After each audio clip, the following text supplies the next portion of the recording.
माता की। जो लोग कह रहे थे कि भारत माता की जय नहीं बोलेंगे, भाई साहब जबरदस्ती बुलवा देंगे, याद रखना।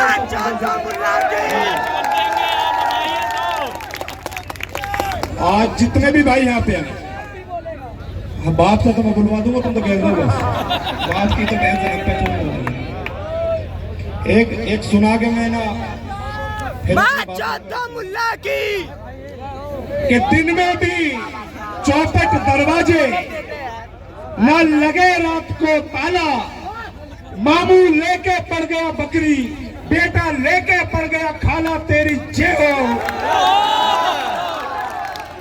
इसके आगे का बोलते मुकदमा लगेगा, इसलिए मैं बोल रहा हूं।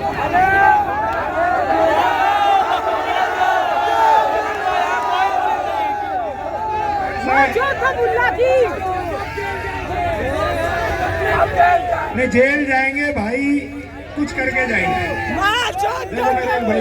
मैं आप सभी को बता दूं कि यहाँ पे बहुत बहुत दूर से भाई आए हुए हैं, सबका बहुत ज्यादा स्वागत है। और आप सभी के बीच एक भाई पश्चिम बंगाल से आए, उन भाइयों का बहुत बहुत धन्यवाद है। एक बार जोरदार तालियां भाइयों। और एक बार जय घोष अपने नाम का करना कि आप इतनी दूर से पैदल भी चले और आप में संयम भी बहुत है। एक बार अपने लिए जयकारा लगा देंगे, जय श्री राम, जय श्री राम। बहुत सही। आज यहाँ पे जितने भी लोग जुड़े हैं, माता बहनें आई हुई हैं, आपको सोचना ये चाहिए कि आखिर हमें यहाँ जुड़ने की जरूरत क्या पड़ी। इसका बात से पहले ताली बजाने में थोड़ी दिक्कत है, समझने के बाद बोलो, है ना। ताली है तो बेबात, तुम्हें पता ही नहीं पड़ा बोला गया, ताली बजा रहे हो, पूरा बोल दो ठीक है। अगर हमारे तुम्हारे बाप दादा जिस वक्त भारत का बंटवारा हुआ धार्मिक आधार पर, अगर उस टाइम बोले होते, लड़े होते, तो आज हम तुमको यहां बैठने की जरूरत नहीं पड़ती। देश की जब आबादी बढ़ रही थी, अगर हमारे तुम्हारे पुरखे बोले होते और उन्होंने कहा होता कि इन जिहादी सुअरों की आबादी बढ़ रही है, भारत सरकार इन पर पाबंदी लगाए, इनकी नसबंदियां करे, तो आज हम तुमको यहां बैठने की जरूरत नहीं पड़ती। लेकिन हमारे तुम्हारे पुरखे नहीं बोले, उसका नतीजा ये हुआ कि आज हमारी मां बहनों के साथ लव जिहाद हो रहा है, हमारे भाई जगह जगह मारे जा रहे हैं। हमारे अब्दू भैया गाजियाबाद से आए हुए, अभी जल्दी में सभी ने देखा होगा कि गाजियाबाद के अंदर तलवारें बांटी गई, लेकिन सभी भाइयों पर मुकदमे कर दिए गए और सेकुलर और नामर्द हिंदू घर में बैठे रहे और ज्ञान चला रहे, कह रहे कि जरूरत क्या है तलवार बांटने की। तो मैं बताता हूं तलवार बांटने की क्यों जरूरत पड़ी। आपने महाभारत को देखा, श्री कृष्ण भगवान ने 6 महीने से ज्यादा कौरवों के हाथ पैर जोड़े और कहा कि आधा राजपाट दे दे, झगड़ा खत्म कर। कौरव साले नहीं माने। उन्होंने कहा कि 5 ईंट दे दे, वो नहीं माने। उल्टा श्री कृष्ण जी को भी बंदी बना लिया। लेकिन जब तलवारें खींची गई तो 14 दिन के अंदर हल हो गया।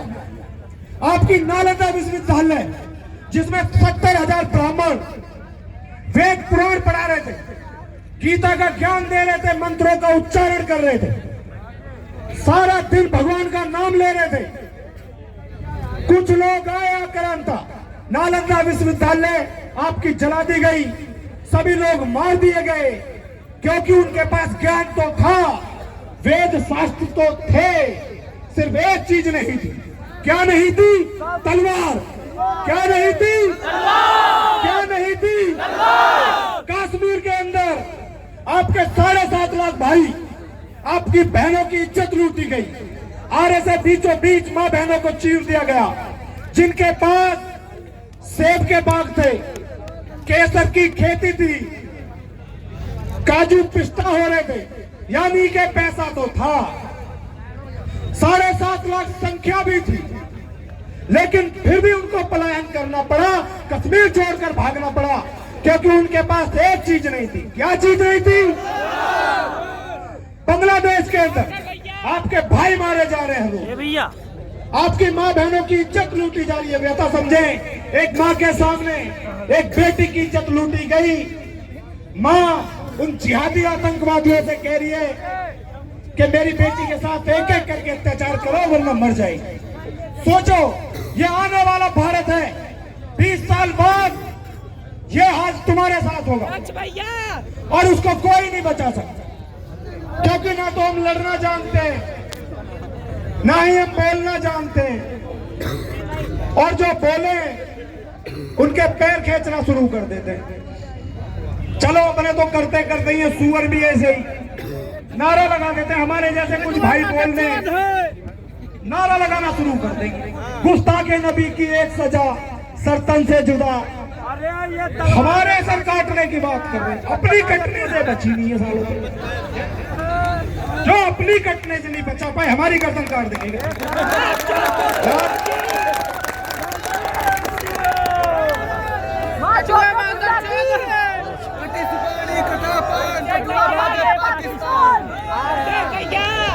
आप सोच कर देखें, हर साल एक ऐसा मॉडल होता है जो पूरे भारत में गाया जाता है, पूरे भारत में शोक में फैल जाता है, मोमबत्तियां लेके चली जाती है। चाहे दीपू दास हो, कन्हैया कुमार हो, चंदन गुप्ता हो, उन लोगों की गर्दन काटी गई जो डेली खाना कमाना कर रहे थे। कोई काट के दिखिए डॉक्टर प्रकाश की गर्दन।